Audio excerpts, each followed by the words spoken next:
great show coming at you today. As always, gotta get this conflict down, baby. Being black, acid, religion, or racist, killing us is what it is. White privilege, education, preoccupation, America's great again. For your mantra, for the mob, it's like black would have been done. Like, we have to want to do this, shut it down. See it right, red, like clown. How we just are, lineage, everything, all belongs to us, like radio, oxygen, true blue love,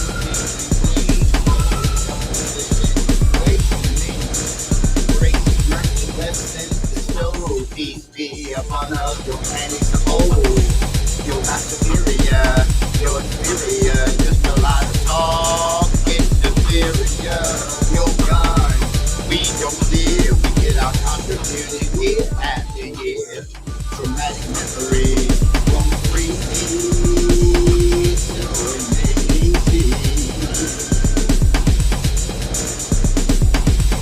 So amazing.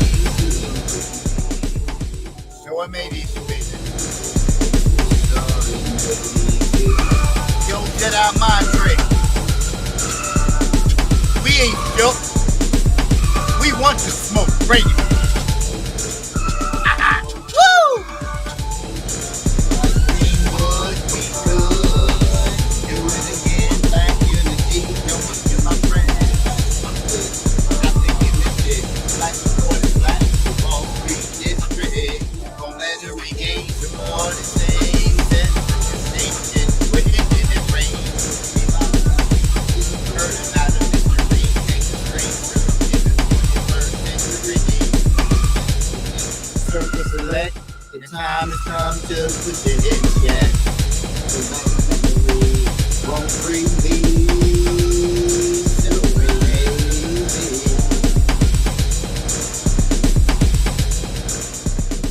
so we made they're making a whole lot of noise. We ain't sure. Whole lot of talk. Like hot in plain sight. Yeah.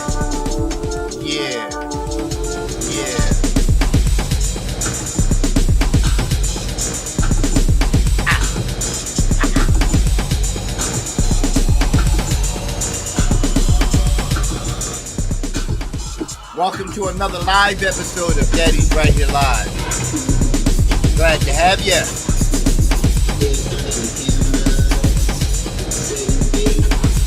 Media propaganda just spreading the hate.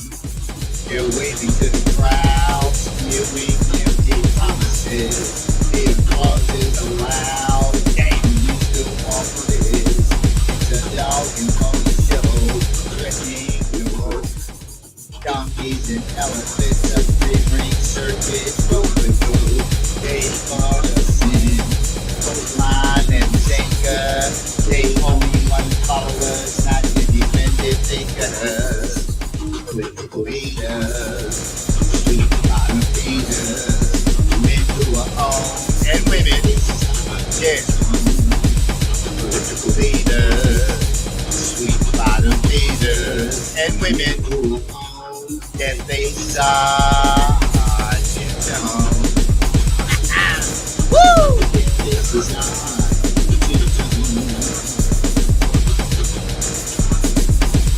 up in the way. Superheroes to many. Savior for some, a taker from any. They appear secret and 1% of course. Their souls escape with their minds destroyed. For you against you, all with the same breath. With us against us, it's a loyalty business. Patriotism, dictator, confusion. Schizoid prism, it's a democracy illusion.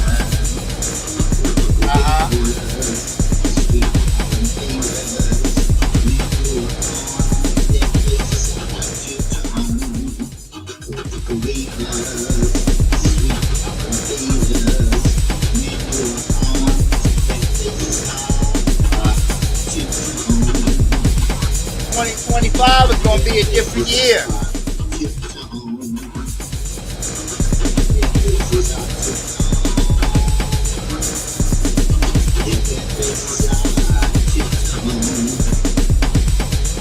Better believe it.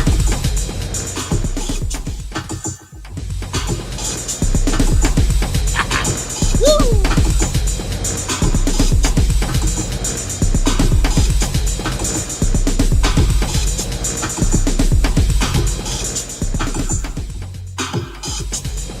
They call it a chamber, believers of the nature.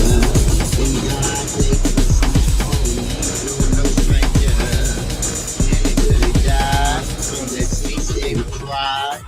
They're in it. We need to change that. All this you in the Senate, you in that house for life, no. They riding on some old stuff. We need to get them out of there. We need to bring about some change as to how long people are able to stay in Congress, in the House, in the Senate. They're in there much too long. And it's delaying forward progress in the United States of America. We need to fix that.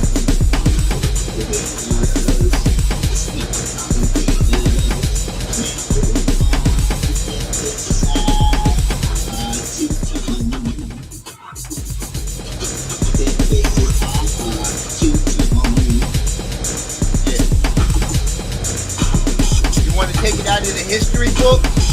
Take those old thinking people out of Congress, out of the Senate. Yeah. That's what it's time to do.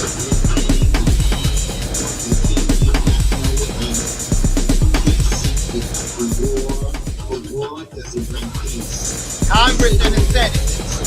Gotta change that, man.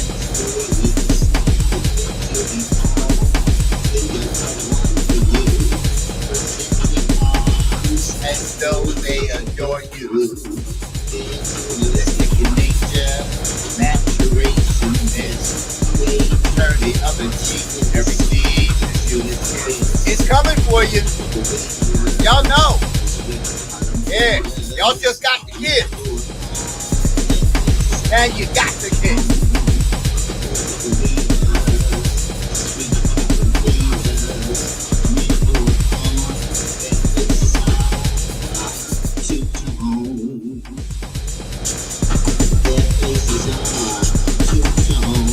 We've got a great show today.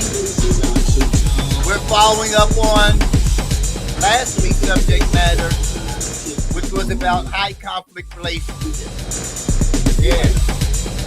We're going to be following up this week. How do you work through that? Some of y'all are just in it. If you're going to be in it, you got to bring it down. So you got to tone it down. So somebody's going to get hurt. Yeah, we're going to fix that. This is my last release. Rock. I got another one that should be dropping any day now. Make sure you check it out. It's called Ain't Nothing. They could have direct consequences. Ain't Nothing. Just one more example of diverting advertisers ultimately to avoid personal accountability for knowing what time it really is and what must be done. And doing nothing. Most of it, the average of it, would mean so much to our cause. Yet they act independent, while we all are still dependent.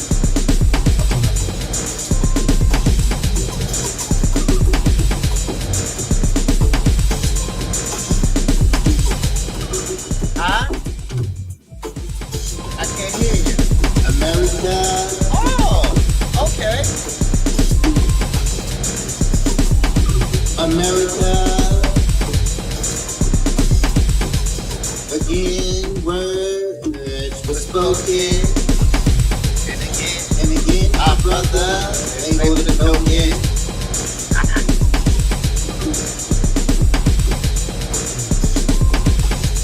They were talking man to man, so I thought. But the other ones walking away to avoid facing the differences while diminishing the similarity, missing an opportunity to offer impunity from what many thought he should have done for The black the black community. community. He was the President of the United States of America, who is black. He was not the black president. He was not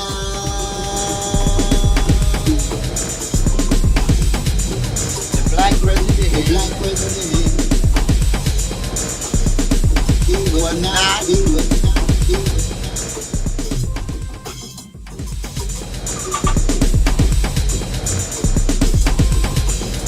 See, politics can't fix what's wrong with us. Nope.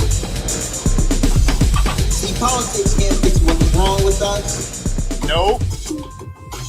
See, politics can't fix what's wrong with us, but they can and have been wrong to us. Is anyone expecting his 8-year tenure to give black jobs, justice, and equality? You know, the things we keep begging for year after year, After election year. after election. After years. After Are more years. delusional than those who believe that number 45 and his supremacist hordes are going to re-enslave the black man. Imagine that. Talk to campus. Now, the defense of our brother, not that he's easy, but he's for him. Many of us adore him. Today, his conviction down to him. Before then, he offered you words of wisdom to those who engage in idle chat. Not the act of sitting still, but worship of the one who instills in others shoot to kill. Great again, has never been. Never been. At least not in the eyes of the beholder of many men. Certainly not by those in the circles that fit in.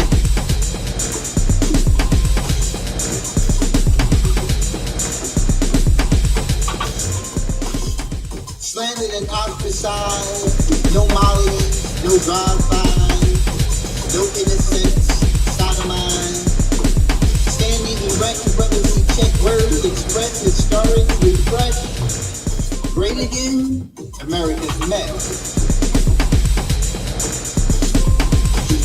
Are our heads so far up the ashes of these so-called self-professed black leaders that our air will remain polluted with disdain and distrust, laden with Cain? Or become able to differentiate sincerity from conspiracy, authentic from fraudulent, a message from a messenger, knowing what time it really is and what must be done? Knowing what time it really is and what must be done?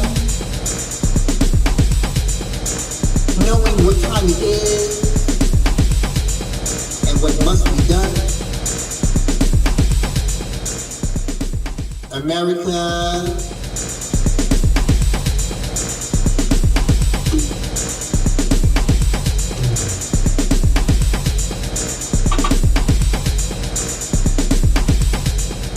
With thousands of free movies and shows, there's something for everyone. Okay, and welcome to another live episode of Daddy's Right Here Live. I am your host, as always, Sabir Alim.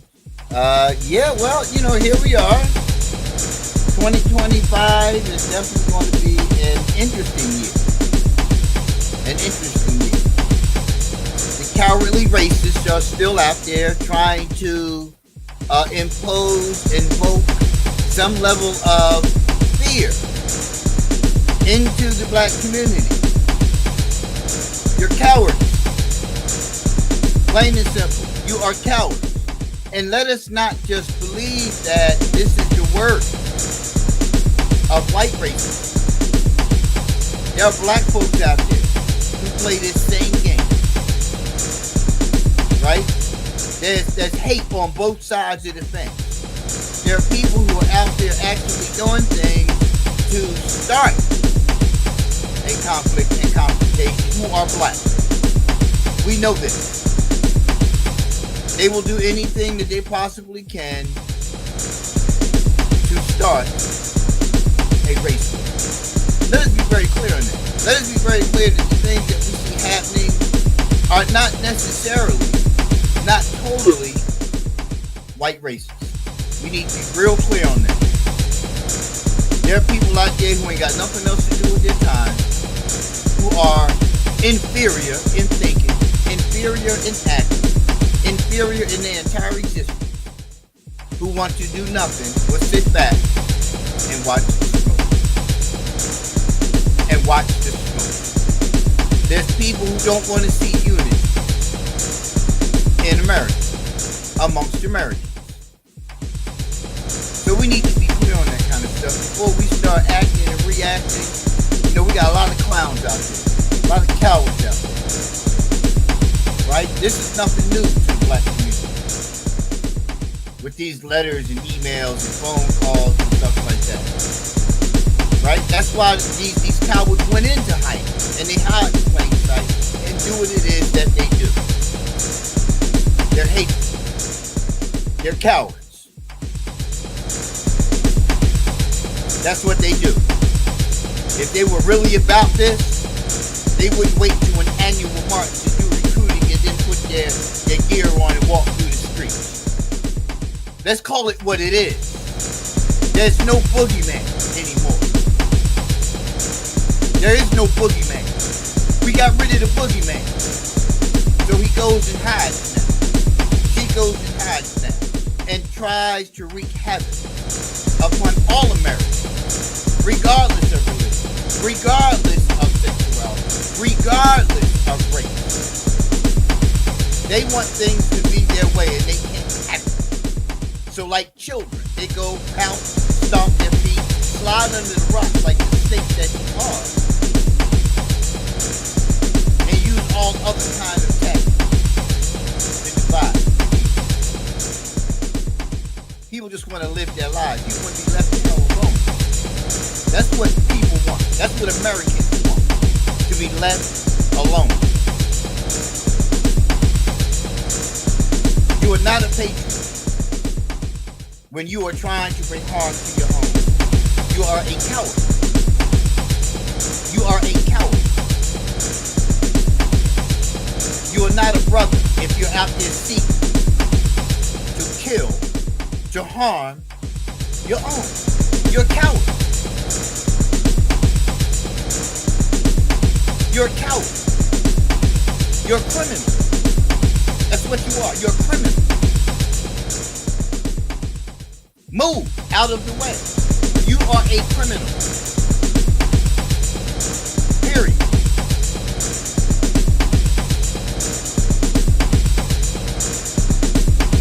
You're not a gangster.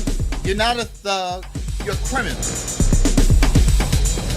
When you set out to bring harm to anyone, but especially to your own, and then want to sit back and complain. Then want to sit back and do absolutely nothing. You don't even volunteer in the damn thing. But you got so much to say. We have a lot of those. Of us. Who sit around with that. But don't get caught up in all this stuff. Right? Don't get caught up in all this stuff.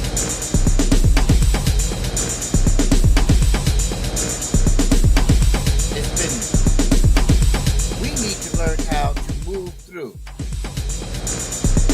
these little trivial things.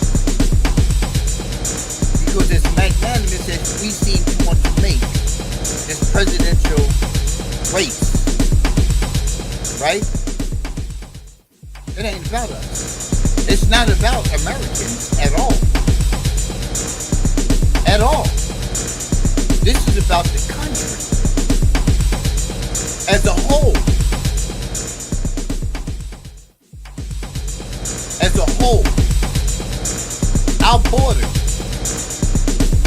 what's in our country, what's happening in our country, who's attacking who. And like it's been stated over and over again, it's the melting pot.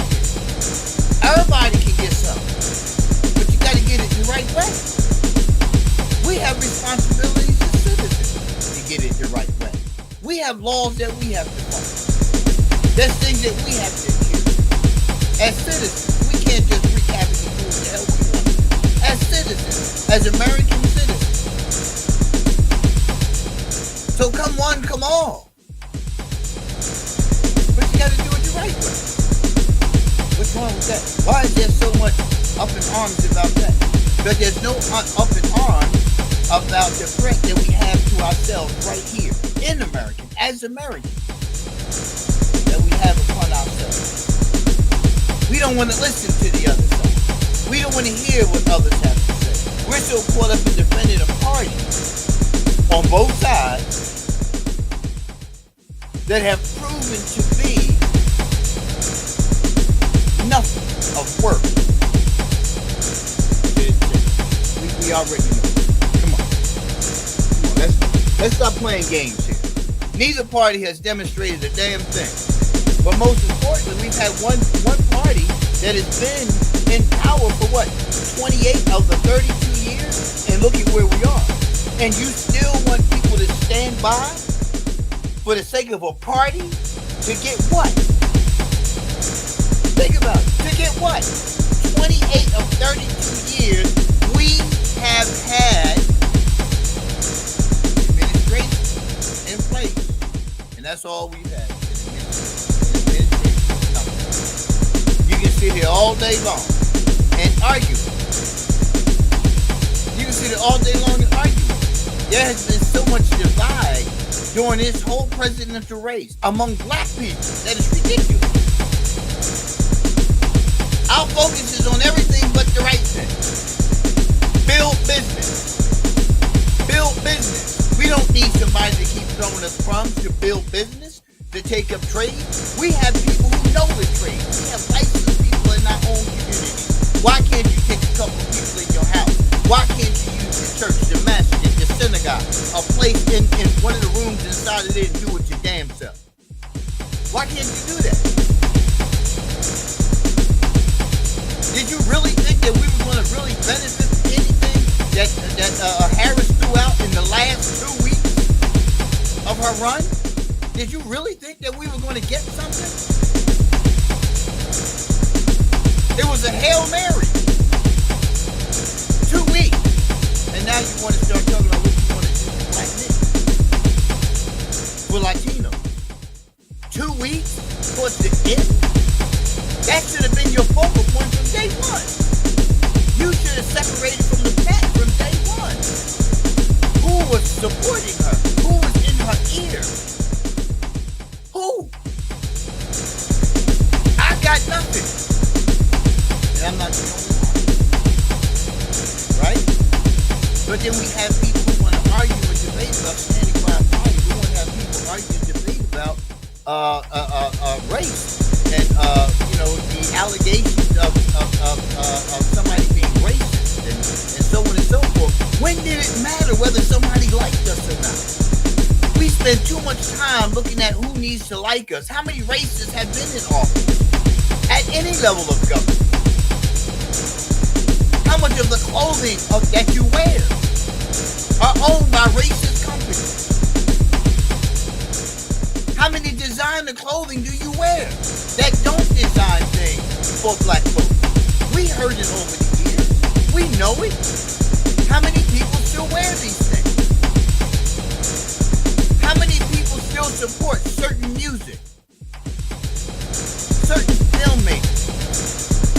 Entertainment?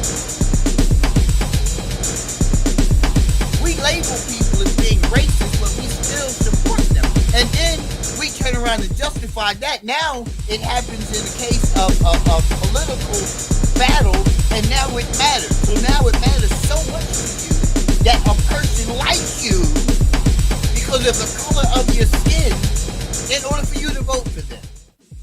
And so many of us got it right. Even so.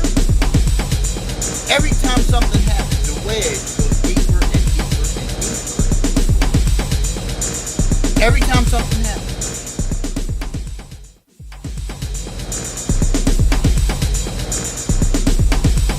Who's going to blame you?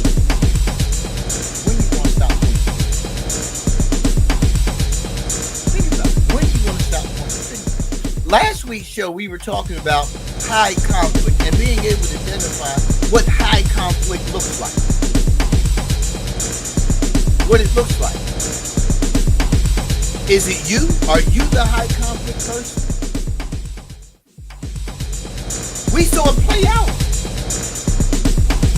We saw all kind of so-called significant people.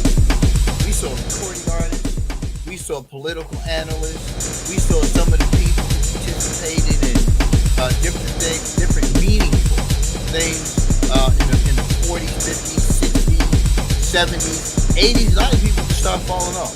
So we saw a whole lot of people show up and blow up.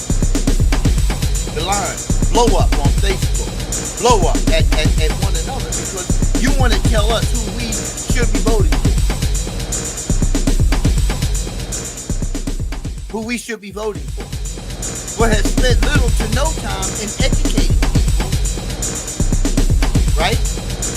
3 years prior to all of this, as to what significance each one of these positions holds.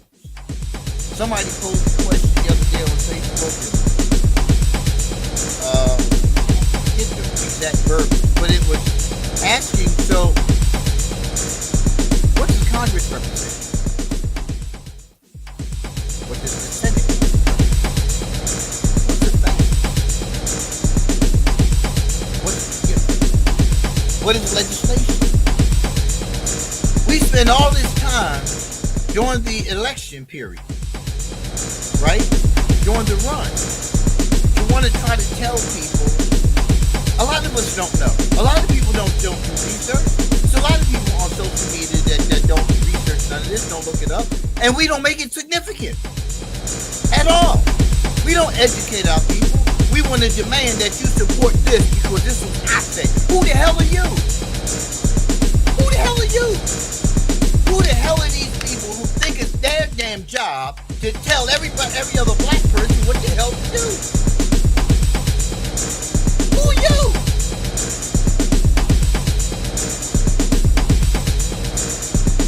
Who am I? I mean, that's your reality. I don't have your right. Nor do you. All this platform. We're trying to build a platform on conflict and confrontation. And that's exactly what this show is talking about. Right? Because, this is what goes on in our society every day, man. It goes on in our society every day. And high conflict people are people. Regardless of how much money they have or don't have. It doesn't matter. Regardless of their social status. You have people who open their mouths, who have a lot to say to other people. Like you in charge of black people. There's only one who's in charge, and that's God. And if you were truly a believer, you wouldn't be wasting a whole lot of time trying to be harsh and bitter because somebody made a decision that's not pleasing to you. We're still talking about high conflict relationships, folks. I saw so many people get bent out of shape. And someone said, well, you look like you've been out of shape. No, I'm trying to emphasize how serious this is.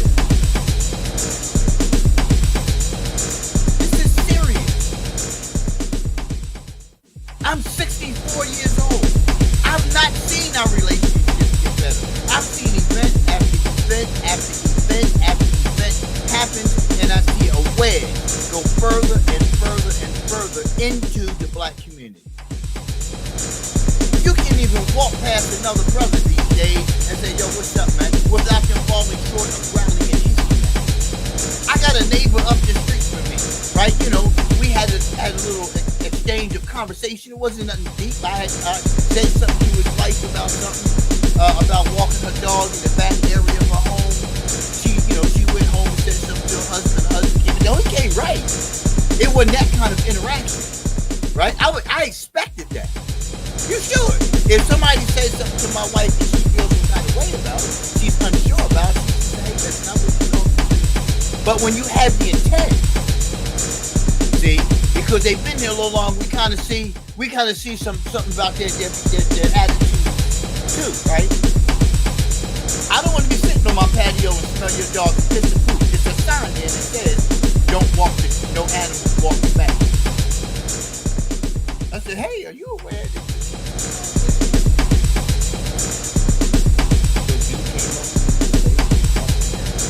I said, hey, listen, I meant no disrespect. I didn't talk to her. I said, no.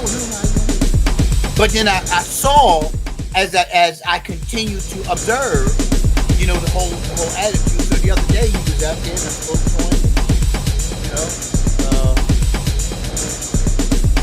I said, yo, what's up, bro? Good morning. Come on, man. I can be. How are you, sir? Good morning. My name is Joe. I can do that too. It's just us, man. Yo, what's up, man? I still greet him. He acts like when he sees me, I feed him like, I might be coming out, put the trash down, make peek out my peripheral vision, right? But he won't open his mouth, right? Most times he'll wait for me to acknowledge him. We have that. Who are you people? What God are you serving that you have that kind of mentality? That you have that kind of condition? And what evidence do you have that I deserve that from you?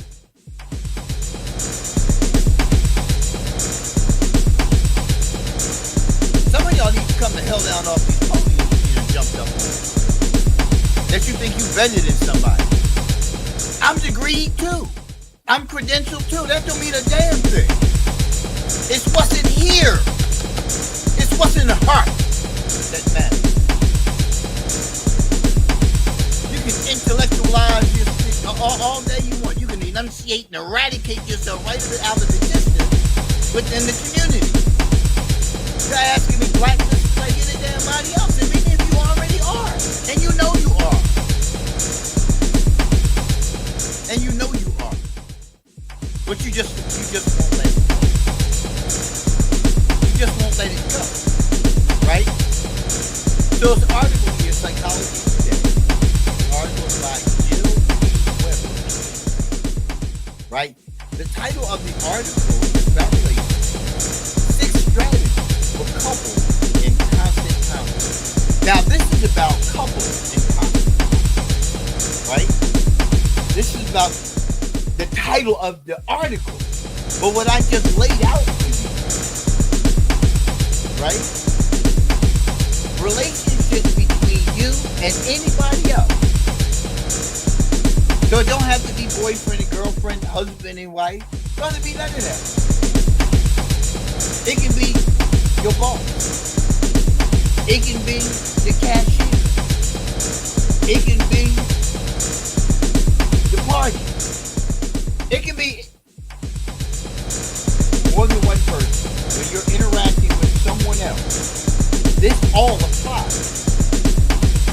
I just laid everything out for you. And you know I'm not the only one who thinks or feels this way. Many of us are like, so what's the point? You're trying to change somebody's thinking about a candidate based on your own thoughts, feelings, and filters, or how you interact. You're trying to change. No, y'all need to.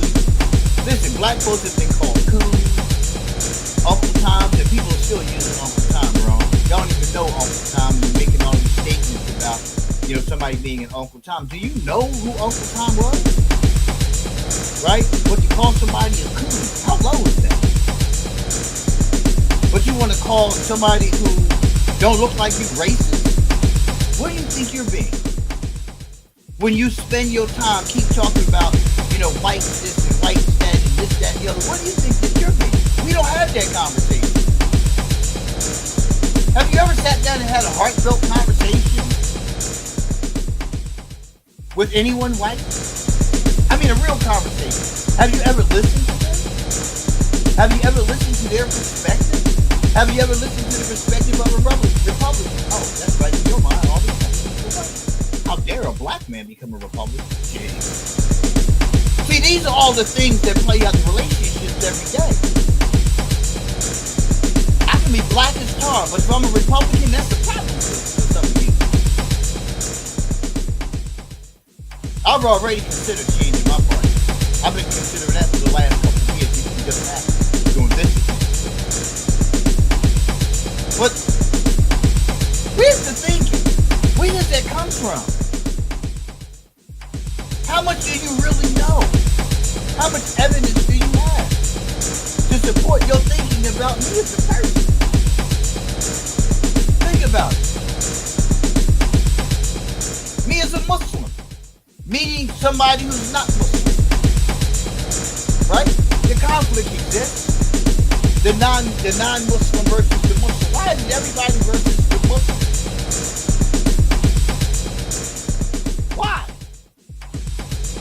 Because of what you have been convinced of, regardless of your own interaction. You will watch one of these fake news stations. I'm riding with that. You'll watch one of these fake ass news stations, and automatically your opinion is formed about that person, those people. Do it all the time. Most of you who are anti-Muslim have never even read the Quran. So you don't even know what's in the Quran. Because you don't need to just watch it. It's on Fox News, it's on CNN, it's on the evening news. It's gotta be true. Do you know what you sound like? Come on. You have no evidence. And it's the same way with couples, with interactions with others in conflict. You don't even know any whites. You don't even have any association beyond the workplace and school with whites. You don't have white friends. You don't sit down and have conversation with whites. You can't. Because you're so stuck in your own discriminatory, prejudicial condition that you can't, without having something slick to say out of your mouth to offend them. Everything is not about us. Everything is not about us. In any capacity. I don't have to be heard.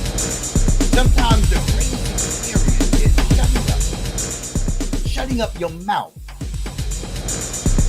Shutting up the streaming negative thoughts and opening your mind to possibilities.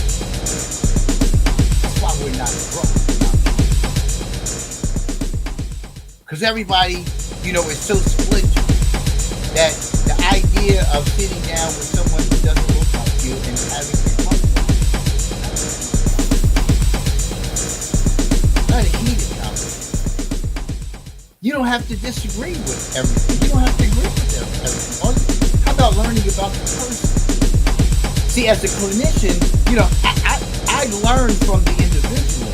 I know about the physiological effects and all these different things that I could talk about addiction and its negative impact on the person. I know this. I know them firsthand. I know them academically. I know, but I don't know you. I don't know you. Counseling is about moving somebody towards self-discovery, so somebody can see their own evidence of why it is I do what I do in spite of the known outcome. Why do I keep going down this path? It's about helping somebody to learn. We're not seeking to learn to understand. Well, why would you choose Trump? We'll do the okay thing, and then the whole time in the back of our mind, we're waiting. We're anticipating the moment. Sometimes we interrupt. But I saw Don Lemon doing a lot of that, right? You know, don't put people out there and try to make people feel stupid. You know, because ultimately I saw a lot of that happening, and Don wasn't the only one that's doing it. But putting people out there, some people didn't really know. They don't know. They only know what they see on TV. They only know what people like Don and others say. Van and others, they sit there and they look towards you to learn something. But how much does anybody want to learn when the only thing they're going to have is the opposition, always having to talk about the opposition? That's what we saw two candidates do. We do it every day. I don't like you because you have a different thing. And you're okay with making other people feel uncomfortable. You're okay with making other people feel like they're stupid. Right? You're okay with that. You think you know that every damn thing. How many of you have sat with Donald Trump? How many of you have sat with Kamala Harris? How many of you? How many of you know these people directly? Know these people personally?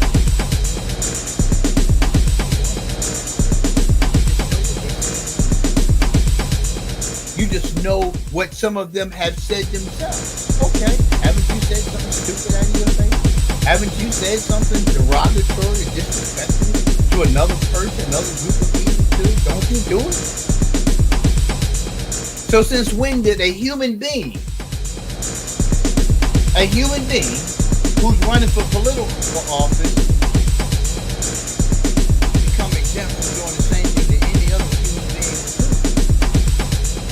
Think about it. You don't know either one of these people. I don't know either one of these people. So there's a record that has to be defended, right? What record was defended?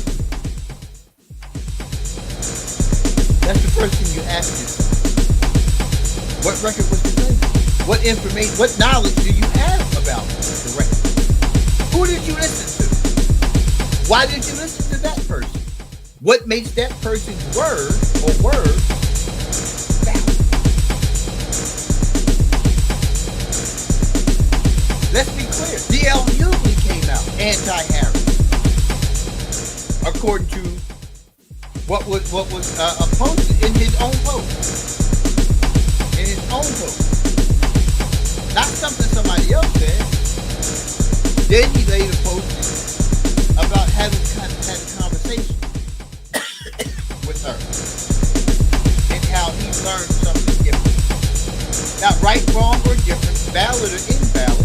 Because my first thought was, well, as a person who puts things out, I would have thought that you would have did your research first before you came that way. Okay, good call. Human-like response. I was wrong. I had this conversation. I looked at this, and then I came to understand some things. That still don't make her the candidate for everybody. Don't make her the candidate for everybody. Everybody has their own perception of the world view. It's not just about the hood view. It's not just about my view, right? It's not just about the black. It's about a world view. It's about the economy. It's about the rights that we have as Americans. We are supposed to be running the country, not the White House. We put you in the White House. We tell you what we need. It's not what blacks need. It's not what this group needs. It's not what that group needs.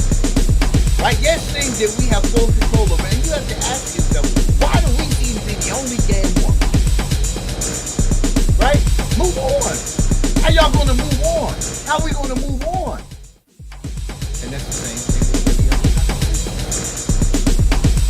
So let's go here to your article. So, managing conflict differently will likely bring you closer to your partner. Some key points in the article. High conflict couples often repeat their upset over and over again. The election is over. People still on the mission, right? High conflict couples typically over-focus on their partner to the detriment of their own self-worth. I've been talking about that. I've seen people who've had platforms for years, and I've watched them change their tones for years, and I've watched them change their focus for years. They're not where they used to be. Their focus is not where it used to be. Right? Their focus is on trends. Other point, growing your communication and self-awareness skills starts a new pattern. But you have to get some self-awareness. But see, when you think you're up here, that you're above other people, that because you know this person and that person, you've been around this person, because of all these things that you have told yourself in your mind that makes you better than, more learned than, this is what often happens. You have no self-awareness. You have no self-awareness because it's all predicated on who you know or where you've been. I can never leave the hood for 50 years of my life, and you think that you are accomplished and you're better than me because you go on a cruise to different countries every year, and you come back because you believe within yourself. Oh, ain't dying to nowhere. That's true, but where have I been in here? Where have I been in here? Where you've been outside of here has little to no relevance to where you've been in here. Where you hiding in here. Okay? The other point is growing yourself helps the relationship improve, or you will better see the reality of the situation. See, for me, and that's what I operate off of. Right? I want to see the reality of the situation. Reality is not seen through your lens. That's not your, no. What you eat don't make me poop. Reality is seen for me by watching, researching, reflecting, asking. That's how I learn. That's how I learn. That's how I come to a conclusion of things. I need to see things from a reality-based way of thinking. Not from the regurgitating of others' thoughts and feelings. No. That's not been my experience. And at 64 years old, I should have some level of wisdom to be able to ascertain what it is I need to in order to make a decision that's befitting for myself as an individual, then for my family, and then for the whole.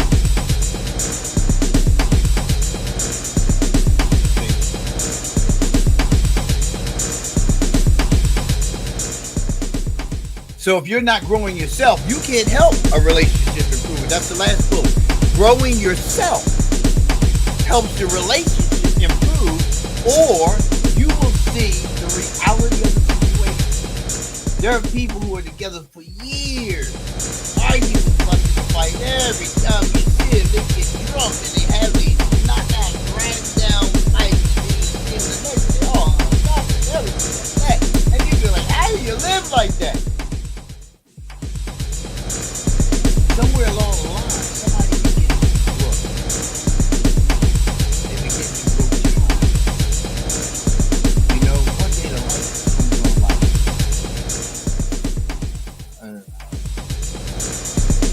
It starts sounding like 13. And then you be like, this is when the reality of the situation shows up. It's always going to be that way.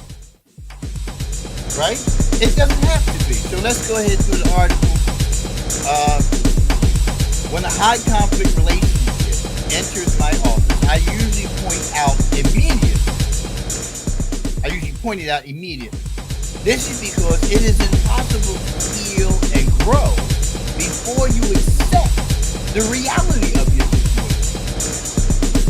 Otherwise, instead of developing new tools for connecting, you go round and round with the same old list of buttons. Right?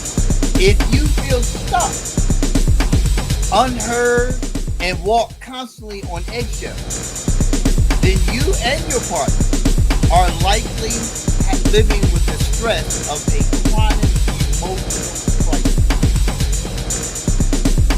As a result, feelings are pulsing, you can't think clearly, and perspective is out of reach. If you learn to manage conflict differently, you may find you feel better and closer to your partner even after. The problem, couples are very resistant to doing what needs to be done to initiate this. Right? So here we have a society that is very resistant. Very resistant.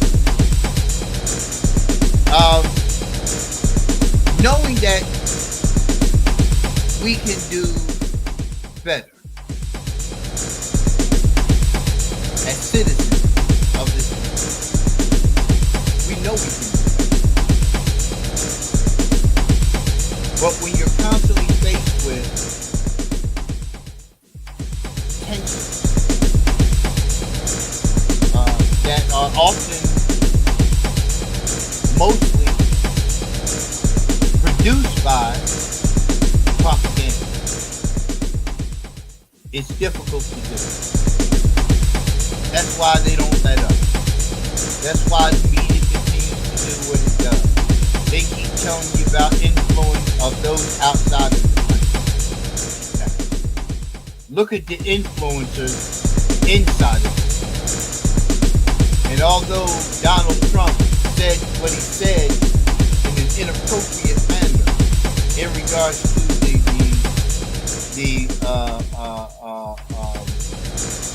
what did he say? In essence, the opposite. You know, but the problem is within. There's a problem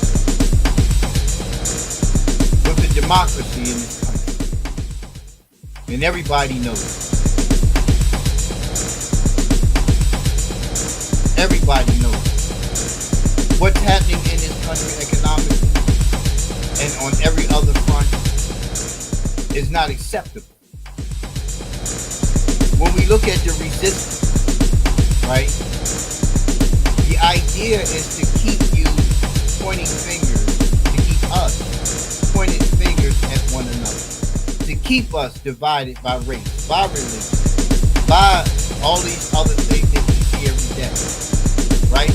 Look at the news content, right? We are always in crisis mode. Talked about that here. Chronic emotional crisis. As long as I'm looking at my Facebook feed, my Instagram feed, my TikTok feed, and what ultimately happens is this is where this algorithm thing comes in. See, the algorithm is part of a very intricate part of the level of the intensity of propaganda. So for instance, if I'm looking at my TikTok feed, right, there'll be something that comes through the feed that I looked at before. A confrontation between a white police officer and a black person, right? That's going to definitely get my attention, right? Because you see it in the news, you hear it, and as blacks, you know, we experience it throughout the course of our day because the first thing we think of when we go out and get in our vehicle, I hope today is not the day that I'm stopped by a racist cop.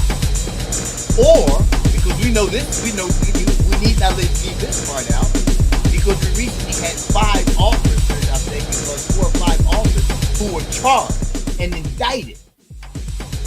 But we as blacks, we have to think about these kind of things when we walk out of the door. Let this not be the day that I'm facing with having to make a decision dealing with.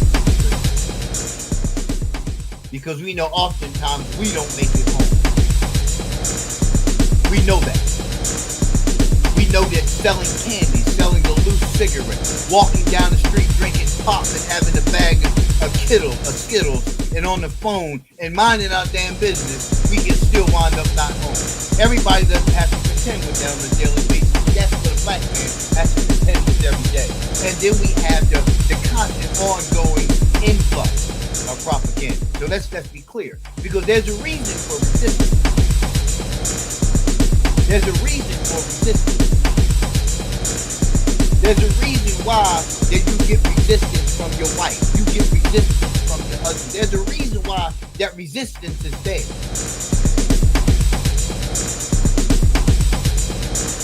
And you have to begin to look at why that resistance exists.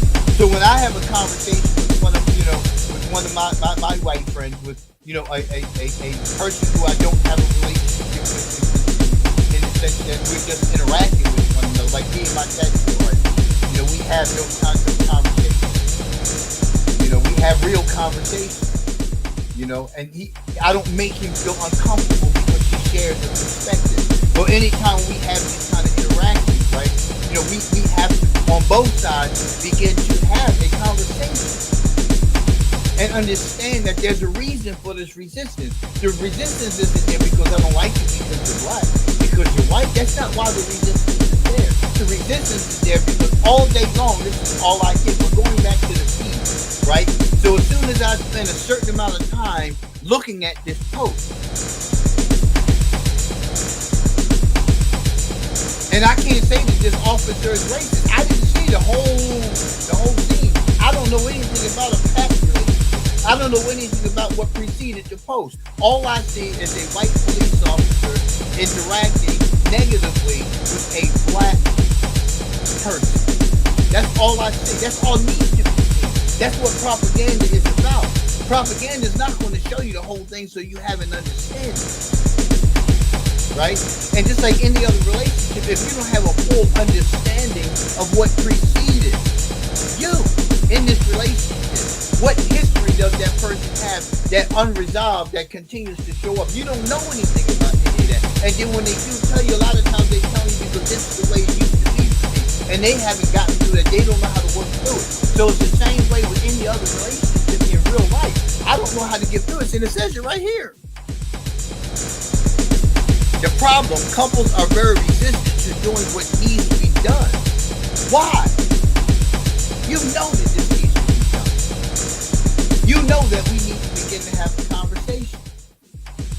Because we have to initiate this change.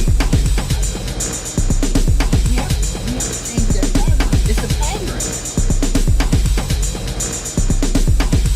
It's a pattern. So when we're interacting with people, we have to look at the pattern within ourselves as to why we think this is wrong.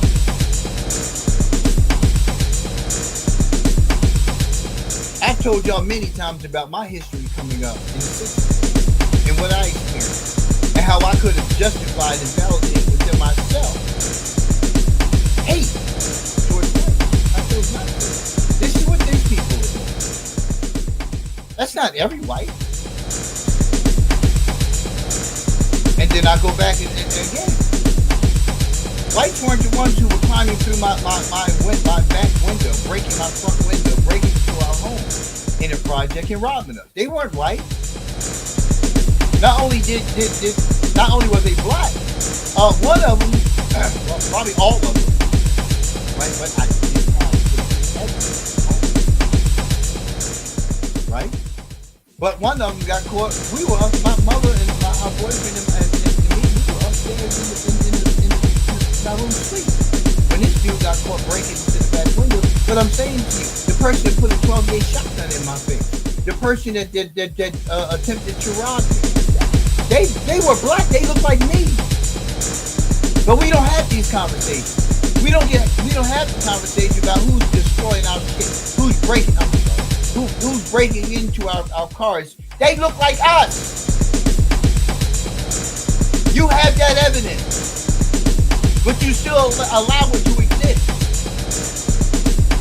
You don't go say nothing because you've ascribed to a criminal code of conduct. We don't say. I'm not part of that. I'm not part of that squad. I'm not part of that fight. I'm not part of the game. But a lot of y'all act like you are. So your resistance is much different because you choose to, with evidence. That's right. That's why I'm thinking many times. But we'll hoop and holler about the fact that somebody who don't look like us, runs up on us walking through a community that they ain't used to seeing us, right? And you'll see that in your feed. And we'll do a whole lot of hooping. Yeah, we should identify who those people are, because you have the right to defend your community. I ain't never seen no black folks in here. Hell, I was in Lower Marion. I worked up there. And the trains and everything were shut down. I wasn't no way. And I tried to flag the top down 3 times. Do you know this punk ass drove by me? He drove by me 3 times. He drove by me the first time, and I was trying to flag him down because the train station you couldn't get in the train station. He drove back by about 2 minutes later. The same guy. And then drove back up again. His concern more was why you have your black ass up here? Right? What are you doing? Well, hell, I work right?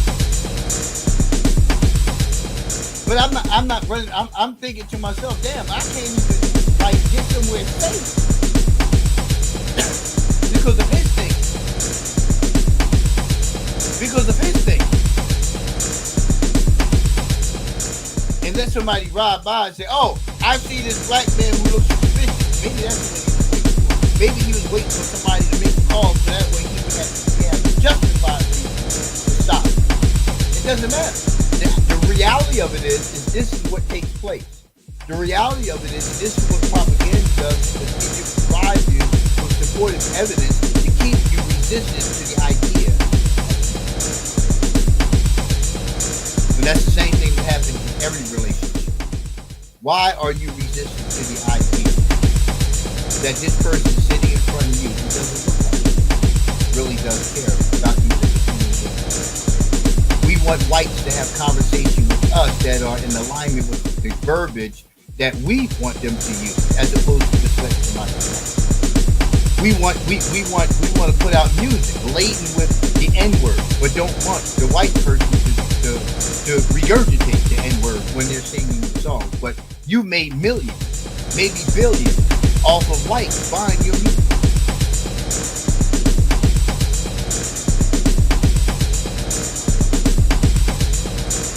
It's all in our music.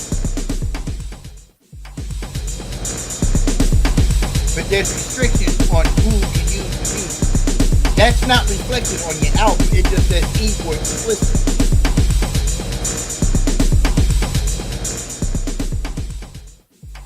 So when I keep hearing from us over and over again about whites being racist towards us, and do we ever listen to what whites think about us and our verbiage and our language and our attitude to behavior towards them, making them feel, clearly,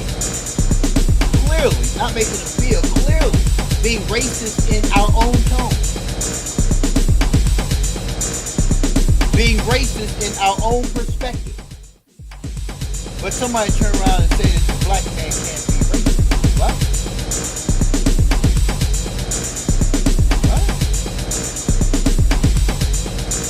So again, where did that come from? Have you looked up the word racist? Should I do it now? Just think about it. Think about how many people you go around here and always talk about white this and white that and so on and so forth. Right? But won't have the conversation with our little boo-boo and having that these criminals are wreaking it out to you. Because we're too afraid to say that our brothers are being criminals in nature in our community. We're too afraid to say that. We're too afraid that some of my own friends and family members, and how we keep allowing this stuff to happen. We know this stuff that we do. But as soon as he gets locked up, and then he gets dropped on him a life sentence, oh, they can do that. How can they like and we went to more? When's that going to stop happening? When are we going to stop allowing it to happen? When are we going to stop allowing criminals to breathe in our community? Keep bringing our children in the house and not letting them play on the set. They can't play on the basketball court because there's going to be bullets flying. It ain't nobody going to say nothing. Everybody's videotaping the game, but when the gunshots get fired and the phones go off, you tell me when that's going to stop.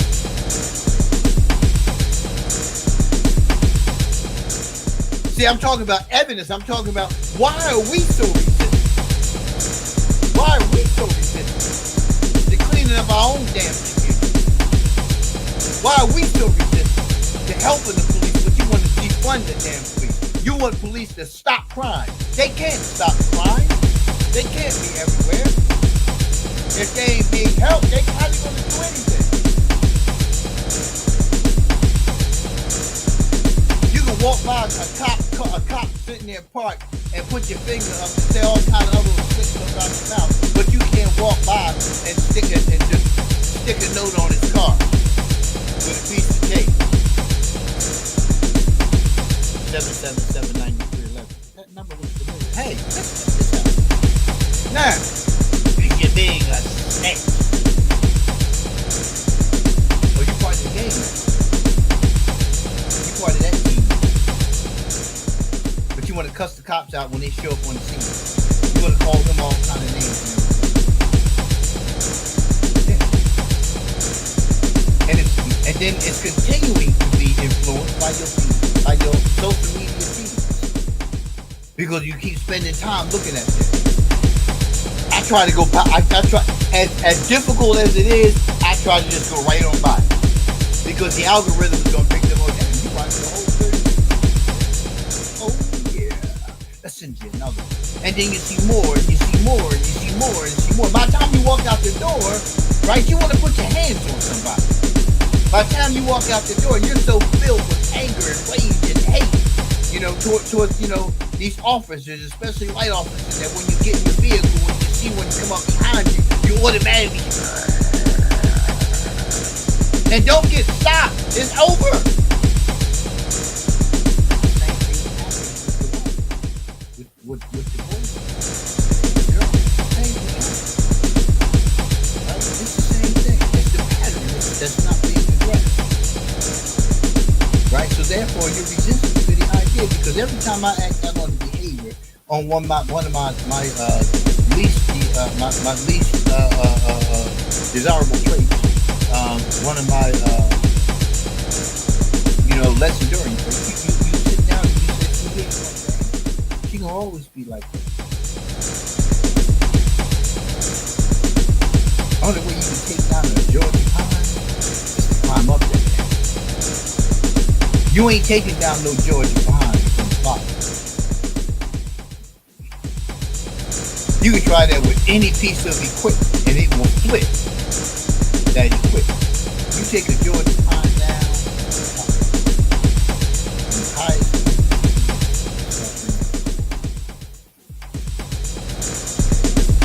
if you try to take it down any other way, it will flip. Right? So the first one on here, we only got about 10 minutes. So we're not going to be able to get through the list. I mean, there's a sixth strategy. We're going to get to the first one, and then we're going to pick up next week with the rest of the subject matter. Because listen, it's time we do something different. It's time we do something different. It's time we change our expectations of all the politicians who we vote into office. Everybody needs to be voted. We need to start keeping checklists, scorecards, report cards. We voted you into office. This is what you've done, so on, so forth. To keep coming to us and telling us, listen, they ain't with it. Well, who do we need to get with so y'all can start getting with it? Because we're not going to keep voting you into office. We're going to put some Republicans in office who are going to make a difference. We're going to put some Democrats in office who are going to make a difference. That sounds real good. But somewhere along the line, we have to break the pattern, man. Somewhere along the line, we have to cross the aisle to make the community better. This is the dumbest thing that I've ever heard of. We got adults, grown-ass freaking women who sit back. I'm not voting for them. They're not on this party. Then the politician gets into the office with the same mindset and don't reach across the aisle. It's stupid. We grown people acting like children. You're not my friend. What? So number one is put your sword down. As couples lower their blades, that is to say, let go of their upset long enough to hear the partner's upset, the dynamic shifts. For many, this act and then prioritize what your partner has said to say over yourself feels like giving in, like being a doormat, like agreeing to things that don't feel true or right. In reality, putting your sword down doesn't mean any of these. It means switching mental sets, right? It means to actively listen to understand your partner's perspective. People are used to having their perspective dismissed, right? Therefore, they don't make an effort to do this, right? When I sit down with somebody in counseling, you know, I want to learn about them. I want to learn about how I want you to learn how to do things, because something fuels that thing. I need to come to understand them. And even when those things bother me, when you act out on your least enduring traits, at least I'm having an opportunity now to find out why you act that way. Now, it doesn't mean that I have to accept your continued negative behavior, but it does mean that I'm beginning to learn about who it is that I'm with. People, you've been with this dude or this woman for a long time. Don't you think it's time to understand why they're that way, instead of keep labeling them and bash them up upside the head when there's a reason for it? Because wouldn't you want to know that you like at least made the effort to find out why? Because sometimes people blame themselves for why. And you don't come to know the other person. There's a reason why I'm like that. I mean, I'm just saying it for real, man. It's the reason why I'm like the way I am. I have evidence support. These are the things that transpire in my life. This is what I find the most successful, right? These things, I apply this to me. I ask the question. The problem is, my experience has been a lot of people don't have the answer to the question. And they're not looking for the answer. They just want to be left the hell alone. Life is just fine without me having to answer the question. That's why I think. Therefore, my defenses are going to always pop up, and I'm going to always do something to deflect. That's a human being's natural response to being resistant to the idea of change. They become offensive. They go on to the offense. They run. It's a natural thing. I need to know why. Let me make the decision as to how I want to move forward, if I want to move forward. At least let the person know. But you can't keep using your bad behavior as a reason to keep holding on to the past. You can't do that. It's not right to the other. I mean, you can, but it's not right to the other. Right? So this is saying here is like, you know, in reality, putting your sword down doesn't mean that you're sad. It doesn't mean that you're, you're dumbing down of a soil. You're going to be a user. Because it's a good possibility. It's a good possibility that this person may attempt to do this. It doesn't mean that it has to play out that way. Anything is possible. Anybody has the potential to be violent. Anybody has the potential to be abusive. Anybody has the potential to do that. If you stay with understanding that anybody, even yourself, the person who feels that they're being victimized, even you can do it to somebody else. So when you understand that, that's evidence right there. Okay. It seems like the same behavior is coming from a different person. The behavior is very similar. What did I learn the last time I was faced? What did I come to understand about the other person who was acting out similarly? What did I learn from it? Because sometimes we find out things after the fact. What did I learn from it? Right? What did I learn from not talking? What did I learn from talking too much? You just have to start looking at things from a different perspective. Yes, we've been arguing about this for 2 years. Why? Why are we still arguing about it? And not asking that question from the perspective of when the hell are they going to, the other person going to get? When am I going to get? There's a reason why we keep arguing about it. And asking the question. Like, so, listen, whenever we have this conversation, it seems like it always goes left. I'm just trying to understand why we're even like dealing with it. Like, why can't we never look? Is it me?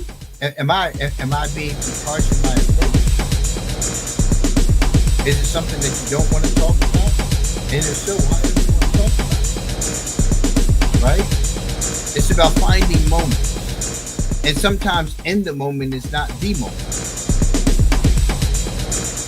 Because you have to realize that you're reacting the same way you always have to. This is the time to listen. Because when you allow a person sometimes to just rant, you'll hear it. You'll hear it. And that even when you hear it, hold it. Don't have an aha moment, because sometimes they're having an epiphany themselves in the midst of the moment, because they always wanted to say that. They always wanted to hear somebody hear them say that. And now you heard that. So because you finally heard it doesn't mean that this is the time for me to say something about it, because they have to be able to digest it themselves. Because like after I do shows, I always go back and listen to them. Because I don't remember what I said. I don't sit, it's not playing. It's not playing. It's not playing.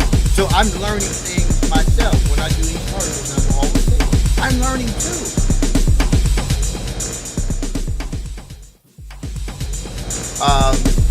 This doesn't mean you have forgotten your own perspective. It does mean connecting with how your partner feels, rather than the facts of what may or may not have occurred. Facts. Read that again for people in the front of this. This doesn't mean you have forgotten your own perspective. It does mean connecting with how your partner feels, rather than the facts of what may or may not have occurred. You understand what I'm saying? See, I'm going to always have my perspective. I've been communicating, very effort, right? The problem is people get stuck in it. And because you're dealing with the unresolved of not being heard, always wanting to be listened to, in any moment, you never hear the other person. You never hear the other person. Okay? And you need to start listening to the person. Because especially when you're talking about race relations, you're having a conversation with somebody who doesn't look like you, who has no idea what it feels like, because they've never experienced it. They're intellectually responding to your pain, your suffering. It's an intellectual response. It's what you think. It's what you think.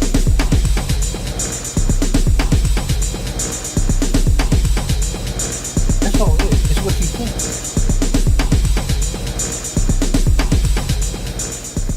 But when you begin to take off the edge that emotions brings along with the subject, like when you take that edge off and just have conversation, an intellectual conversation, because you're trying to have an emotional crisis-driven conversation with a person who is only intellectually learning. They can't experience your emotions. They can't. No matter what it is that you say to somebody who is not of the same race, they cannot in any capacity feel what you're feeling when you're having a conversation about being black and American. And we keep wanting them to feel our pain. They keep trying to tell you that they understand. And they can only give you intellectually driven responses of what you can do or what they think would be a solution to bring a resolve to the situation. Does that make sense? This is the greatest problem. See, it wasn't until recently when I was having a conversation with my tattoo artist. He said to me, he was asking about, do I know how many? We're talking about DEI and its effect on whites, and his perspective of how DEI prevents whites even from being selected. And we know a lot of this DEI thing came up months, over a year ago. So DEI became a big issue in the media, right? And he was talking about that in the white side as well. Because you have to, you're obligated to set aside a certain percentage of enrollment, potential enrollment for blacks. And then if they have not met their quota, they're obligated to meet that quota. And therefore, if I'm white and I'm ready to go to college, I can't get in this term because of a quota that's happening. Now, I could debate the issue, but why?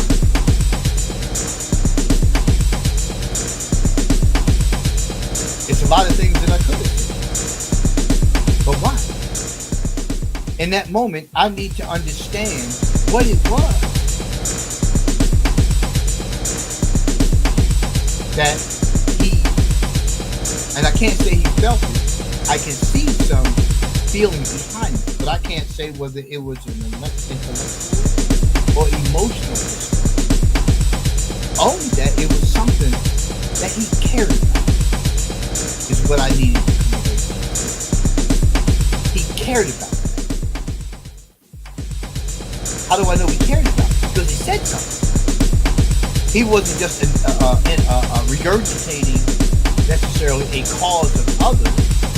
That came up in the conversation between him and I, because that was something that was on his mind or on his heart. I don't know what's on his heart, but I know in that moment, I heard it. And I heard it not from, well, y'all black. No, that's not how it was.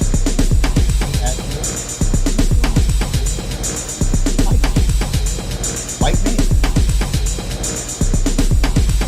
Right?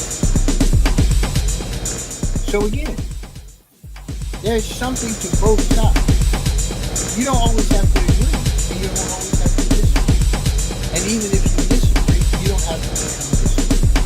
It's not fair to the other person who is making every effort at just trying to be heard, at trying to be understood. We do. Right? We want whites to understand what it is we're in being black. Whites want to tell us, we hear us, that they hear us. But for you to start pointing fingers at me and identifying me, as a white person with what happened during the period of slavery, is that fair to me? Why do I have to be beat over the head as a white person, as a white male especially? Why do I have to be beat over the head with what happened during slavery? I didn't enslave people. Even if my grandparents did. I didn't enslave black people. I don't see black people as subservient and inferior. But why do I have to explain that as a white person? It's just like in a relationship. I didn't treat you poorly. I didn't beat on you. I didn't abuse you. I didn't misuse you. So why do I have to be subjected to what somebody else did? It's the same difference, folks. It's the same difference. We don't like being clumped together and called a bunch of humans and a bunch of N-words. We don't want to be lumped together and be like in a group with those people who chose to burn down the buildings in our own damn community. We don't like being put into that lump. Listen, I was out there with a sign. I was out there with my voice. I wasn't burning up nothing. I wasn't tearing down nothing. That was them. And what you refer to, man? N-word. Right? We do all that. Why do we do it to other people? Why do we do it to people who don't look like us and think it's right? Why?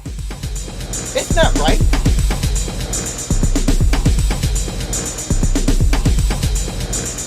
But we don't have that conversation. We're not out there protesting these boys on the corner. We're not standing out there blocking the pavement. We're not standing out there making sure everybody who comes up to the corner, they need to know that we know. They need to know that we're going to participate with the police. I'm sick of trying to go to the damn store, and I got to walk past 8, 9 of y'all standing out there, and I got to, smell y'all smoking the weed and doing whatever you're doing and conducting, business where my children trying to come into the store. I'm trying to come into the store. Y'all all up in the way. I'm tired of going to business. They look like they do. They look like they just planted from Beirut in the middle of my neighborhood. Because you don't want to keep you don't want to put in decent windows. You don't want to paint the place. You don't want to clean up because you think we deserve that. I'm sick of that. Why do we accept it? Why do you say somebody doesn't like you, somebody's racist, and then you won't vote for them as president, but you go to the very stores in your community where you see they don't like you, where they watch you when you come into the store, where they got bulletproof glass up all around the register, you still patronize those stores. You still go there. You still go there. They show you they don't like you. And that's not all of the store owners. Most of the store owners that they have today ain't like they used to be in the 60s and the 70s, even into the very early 80s. They're not like they used to be.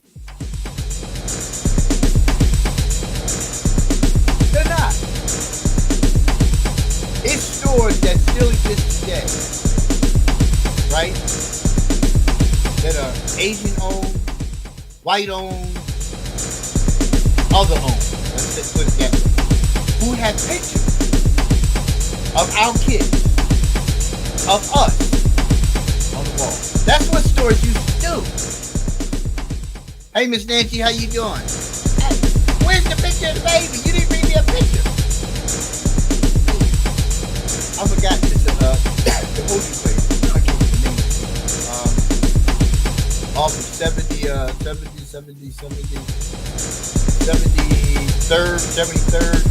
And hold on, right? You would go there and get a hoagie, and they would have pictures of kids, of people from the neighborhood up on there. That's what stores used to be, right? They knew us. We had relationships with them. Now, tell you to get out that store in a minute and call the damn police on you. Right? And you know they don't like you in there. You know they want your money. And I didn't wait. I didn't know somebody don't have respect. How do you know that? I'm not saying it's fact. I'm just saying you said that.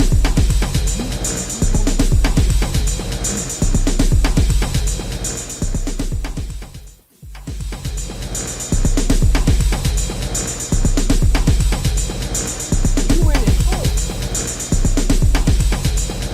You should hate you. You should like the clothes.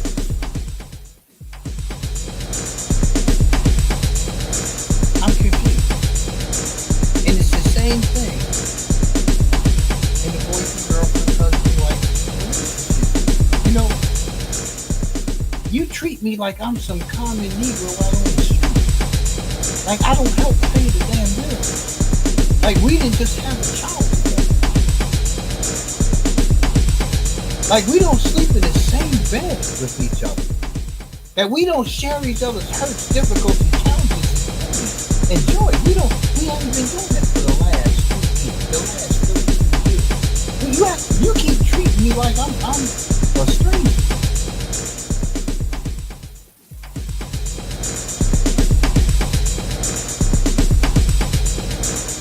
All the niggas love me though, right?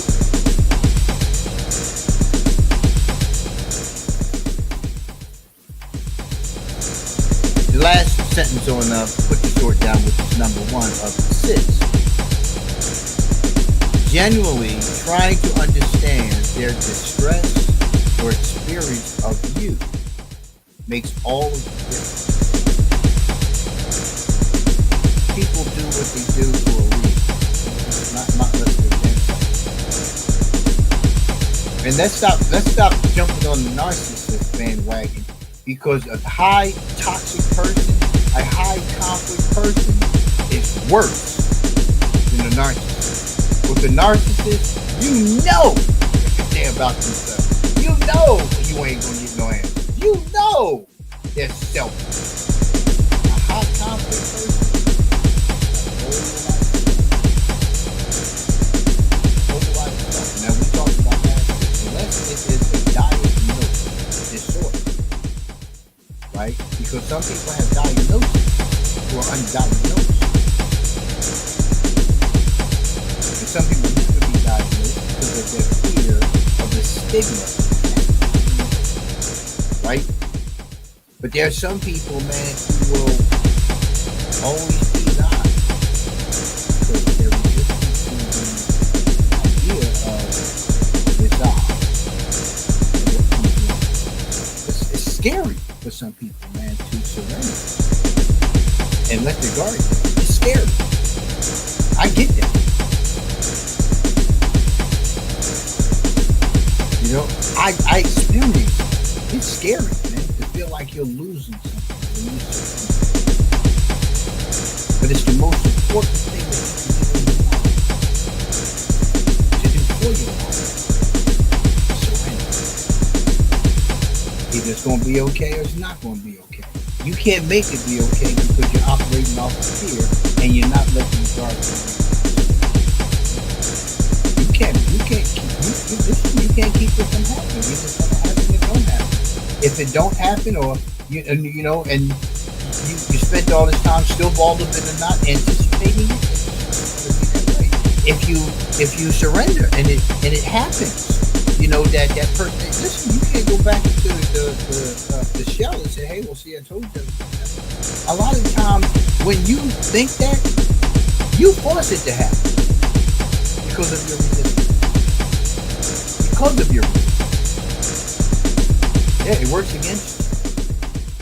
But anywho, that's number 1. That's as far as we have gotten with that subject matter, man. But like, listen, we're going to pick back up on this next, right? Because we have to. We have to. You know, we have to.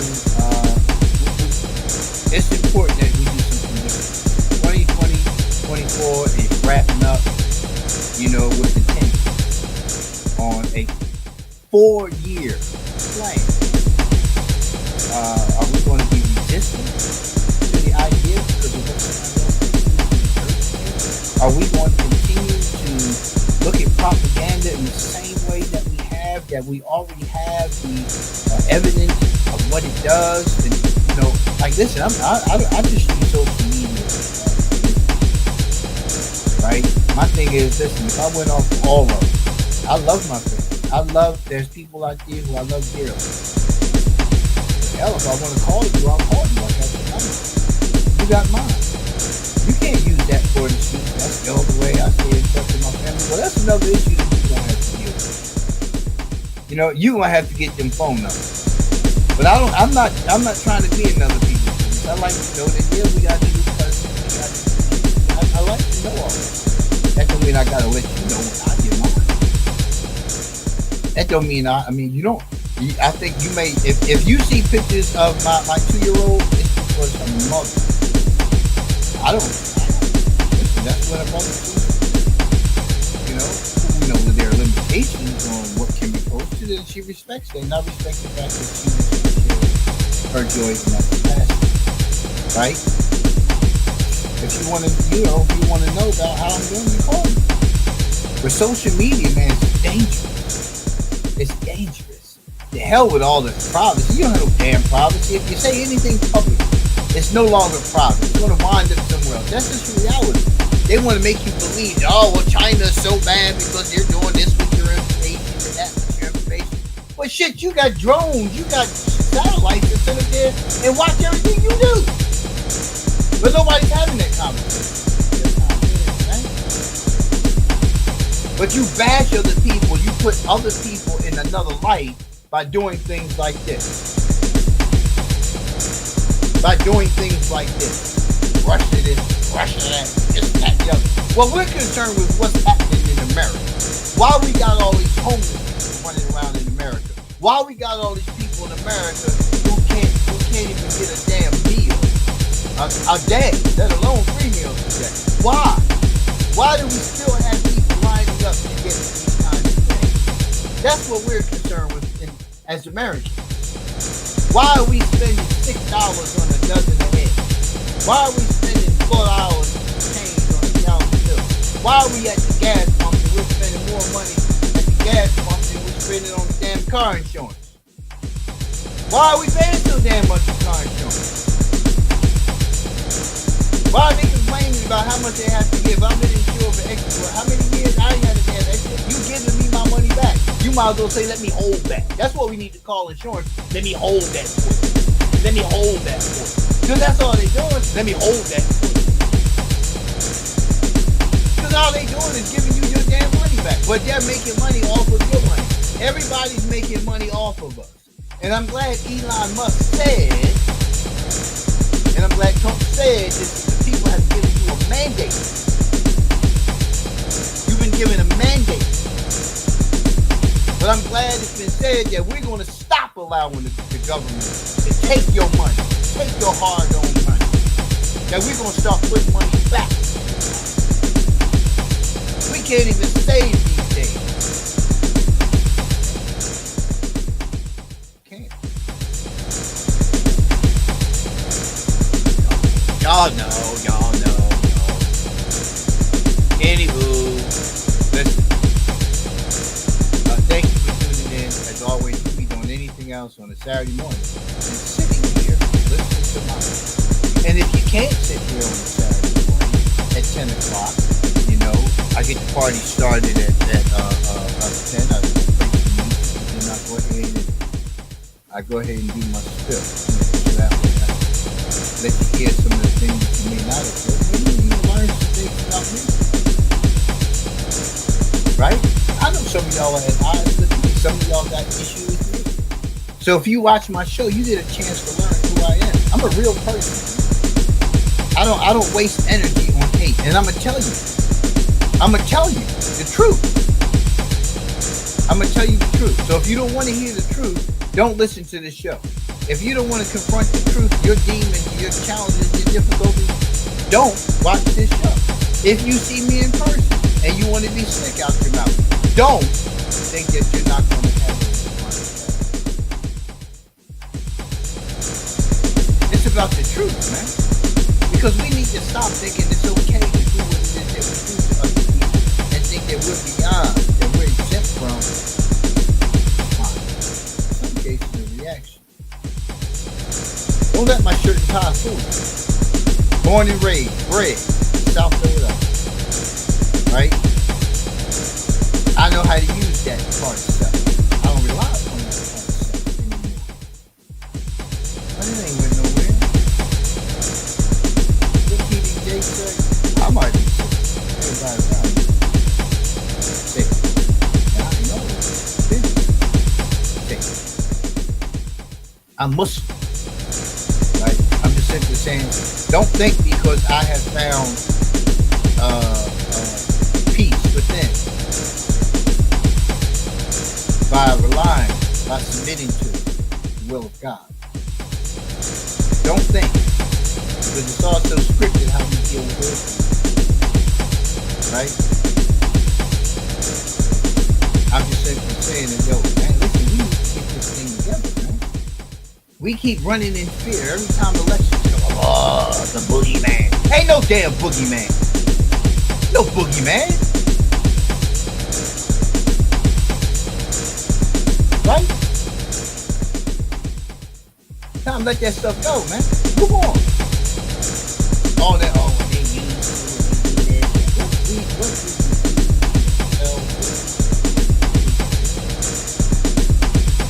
I tell you. Today is Saturday. Don't go to the mall. Everybody sit home today and don't go shopping in your local mall, at your local store. Yeah, that's just for one day. Imagine what 2-3 days of that would do. How much of a change that would bring about? $1 trillion, maybe a little more, in annual spending.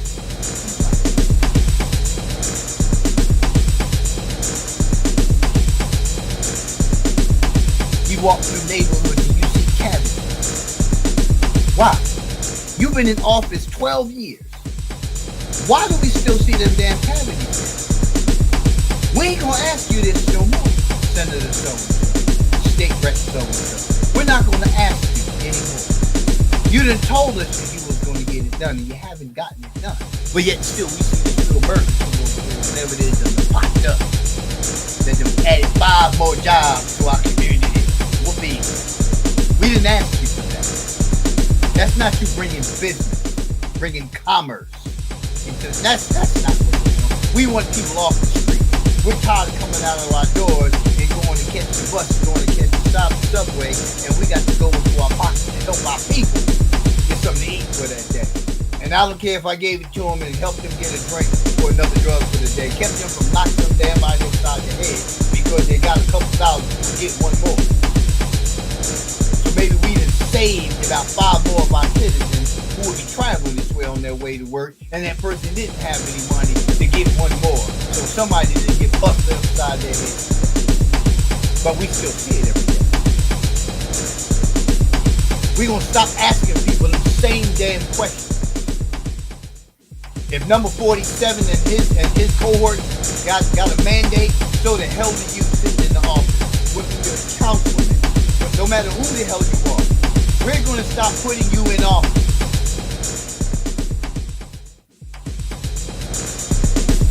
We're going to stop putting you in office. Do your damn job, or we're getting you the hell out of office. Until we take that approach with our people, stop being chummy, stop being buddy, stop being the brother, helping the brother out, helping the sister out. The brother and the sister need to do their damn job. Or we're going to start splitting more tickets. We're tired of playing this game. Good old boys and Democrats. Yeah, I'm one of the party people. What the hell I'm not. Y'all ain't doing a damn thing. 28 of 32 years, and y'all ain't did a damn thing. Come on with that.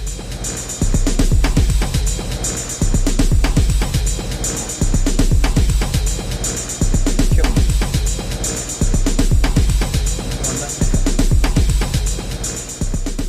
Get it together. But anywho, listen. Thank y'all so much for tuning in. Thanks so much. Thanks so much for tuning in. Let me go. Let me put something on.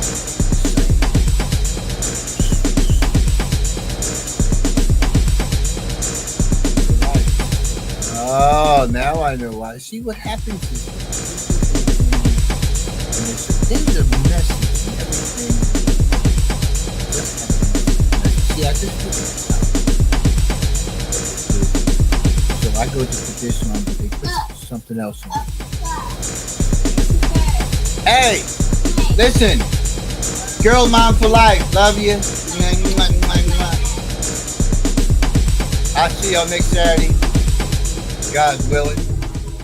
9 o'clock. Whoops, sorry, change that time. 10 o'clock. Moving to the street. Another episode of Daddy's Right Here Live. I'm your host, as always, Early. Make sure you check me out every Saturday. My music. And go to aleemforyou.net and buy. The holidays just around the corner, so you shopping now.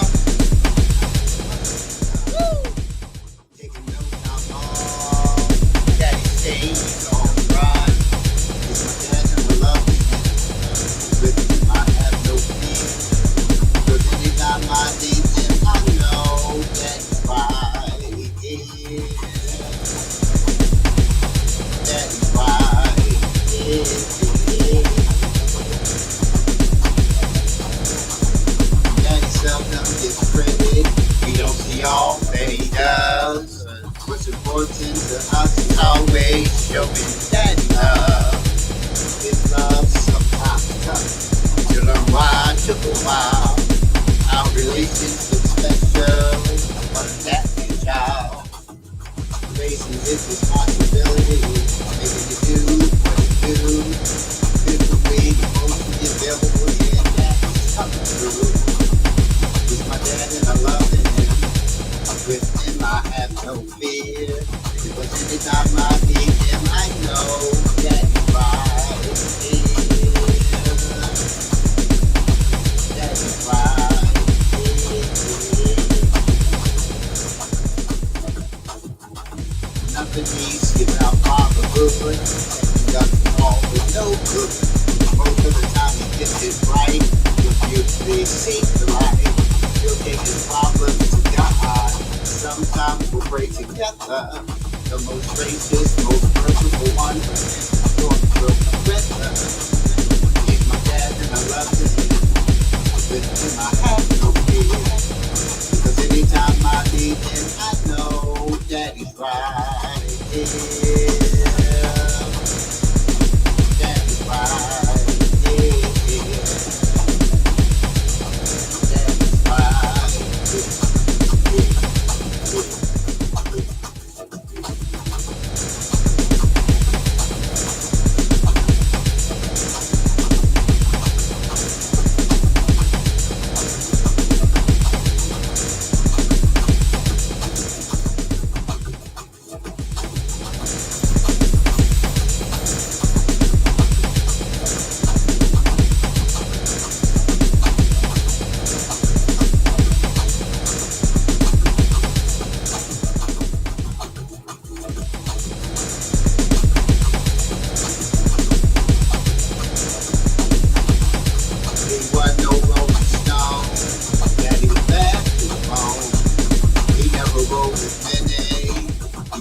To roll alone with all he's been through.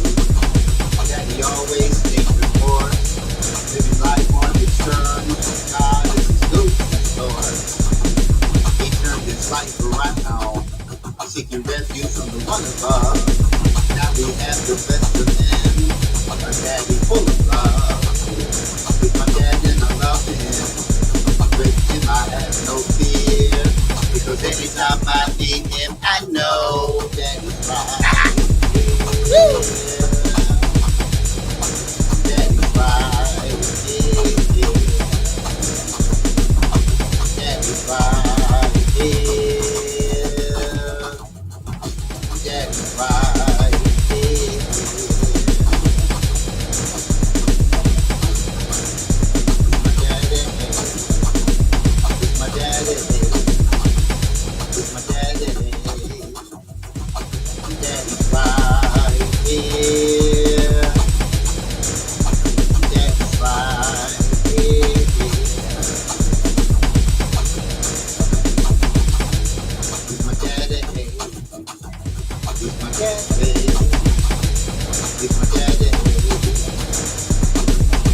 right here. That's right here. That's right here.